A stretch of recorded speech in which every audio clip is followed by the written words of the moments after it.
President Bush was all smiles during a traditional sword dance with members of the Saudi royal family in January. But the Bush administration has crossed swords with the Saudis in recent years over their support of radical Islam worldwide.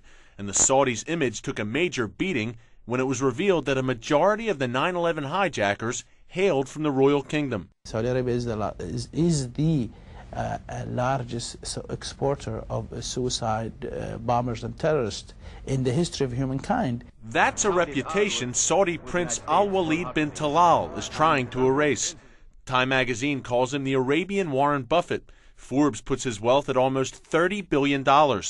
Prince Al-Walid spends a chunk of that fortune improving the image of Saudi Arabia and Islam in the West. In 2005, he donated $20 million to both Harvard and Georgetown, a pair of America's most prestigious universities. The prince says this will promote peace and help bridge the gap between East and West. Others aren't so sure. What this is signaling to all Middle East researchers and instructors and center directors in the West is, if you behave, if you say the right things, if you say the things that the Saudi leadership likes, then you too could get a windfall like this. Daniel Pipes directs the Middle East Forum in Philadelphia. He says donations like this help promote a Saudi point of view and shut down any criticism of Saudi Arabia. It's hard to find academics at American institutions in the general area of Middle East studies who will say things that are anathema to the Saudis. Prince Al-Walid's millions have helped revamp Georgetown's Islamic Studies program. It's now called the Prince Al-Walid Center for Muslim-Christian Understanding. The donations also paved the way for several new courses and faculty. But what effect will this Saudi money have on the center's agenda? Will the Saudis face less scrutiny? And what about Islam itself?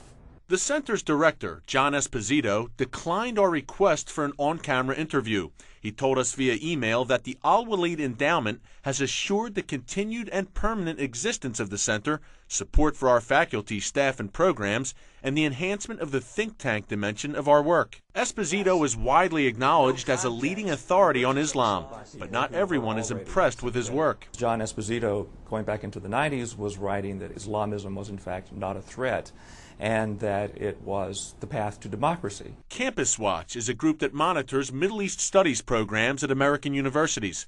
Director Winfield Myers says Esposito's position wasn't the only thing that made Georgetown an attractive choice for Prince Al-Walid's money. Georgetown is close to where embassies are located.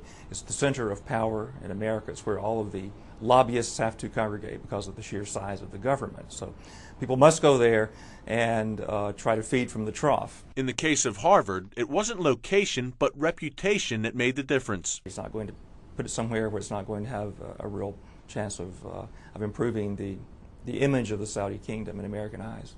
The director of Harvard's Prince Al-Walid bin Talal Islamic Studies program didn't respond to our interview requests, but we did speak to a former State Department official who also worked in Georgetown's Arab Studies Department. No university will accept money with strings on it, period. According to David Long, there's no grand Saudi strategy to influence America's view of Islam. Yes, they want to help Islam just like we have foreign missionaries. But I think that there's a lot of fear about abilities that I don't really think they have. Georgetown and Harvard aren't the only major U.S. universities to receive Saudi funds. Duke, Howard, Cal Berkeley, Syracuse, and Johns Hopkins have also received substantial donations from the Saudi royal family. The Saudi government spends an estimated $5 billion each year on schools, mosques, and Islamic centers around the globe. These institutions often promote the Saudi government's brand of Wahhabi Islam.